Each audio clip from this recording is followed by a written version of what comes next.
எல்லாம் அமைதியா அவங்கவுங்க வீட்டுல தான் இருக்காங்க.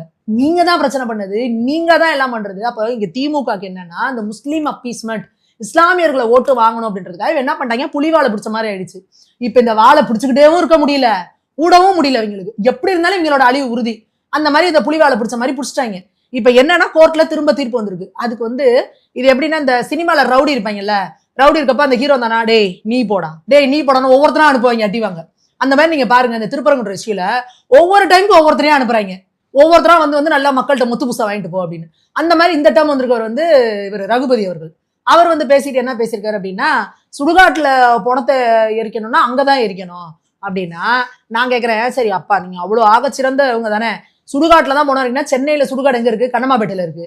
ஏன் எங்க அப்பாவை மெரினாலே தான் கொண்டு போய் வைப்பேன்னு எடப்பாடி பழனிசாமி காலில் போய் விழுந்தீங்க? ஏன் விழுந்தீங்க? அப்ப மட்டும் எடப்பாடியா இருப்பா காலில் உளுந்து ஐயானு கதறி ஸ்டாலினே பேசுறாரு, நான் வெட்கத்தை விட்டு சொல்கிறேன், நான் வந்து முதல்வரோட கைய புடிச்சு கெஞ்சுனேன், அழுதேன், கதறுனேன், விம்முனேன்னு வடிவேல் மாதிரி டைலாக் எல்லாம் விட்டீங்க.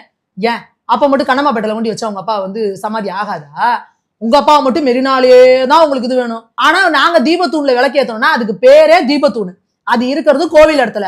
கோவில் இடத்துல விளக்கேற்றுறதுல உங்களுக்கு என்ன பிரச்சனைனா, அதுக்கு ஒரு அறிவாளித்தனமா ஒரு பதில சொல்றாரு. இது வந்து வழக்கத்திலே கிடையாதுங்க, இதை வந்து செஞ்சுட்டோம்னா அதுவே வழக்கமாயிரும். அப்படி வழக்கமாயிர கூடாதுன்றதுக்காக 144 போட்டாங்க.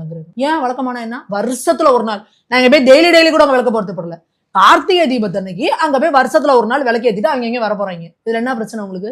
அப்ப அது வழக்கமாயிருமா? டெய்லி சரக்கு அடிச்சான்னு வச்சுக்கோங்க, 24 மணி நேரமும் சரக்கு கிடைச்சா அது வழக்கமாயிடாது. கஞ்சா, மெத்து, அபினு, சிந்தட்டிக் ட்ரக், போத ஊசி இதெல்லாம் அப்பப்ப எடுத்துக்கிட்டே இருந்தானா அது அவனுக்கு வழக்கமாயிராது. இதனால அவன் குடிச்சு வர மாட்டான். ஆனா வருஷத்துக்கு ஒரு தீபத்தூண்ல போய் விளக்கேத்தினா அது வழக்கமாயிருமா? இதுக்காக இந்த திமுக அரசு இவ்வளவு கவலைப்படுது. 1 கோடி ரூபாய் செலவு பண்ணி உச்சநீதிமன்றத்துக்கு போயிருக்கு. திருப்பி அவங்க தள்ளுபடி பண்ணி அனுப்பியிருக்கிறாங்க. இங்க உயர்நீதிமன்றத்துல தீர்ப்பு வந்திருக்கு. திருப்பி நான் வந்து தீர்ப்பு இப்ப இங்க உயர்நீதிமன்றத்துல மேல்முறையீடு பண்றீங்க, திருப்பி இப்ப உச்சநீதிமன்றத்துக்கும் போறீங்க அப்படின்னா எந்த திமுர்லயும் ஆணவத்திலயும் நீங்க பண்ணிட்டு இருக்கீங்க.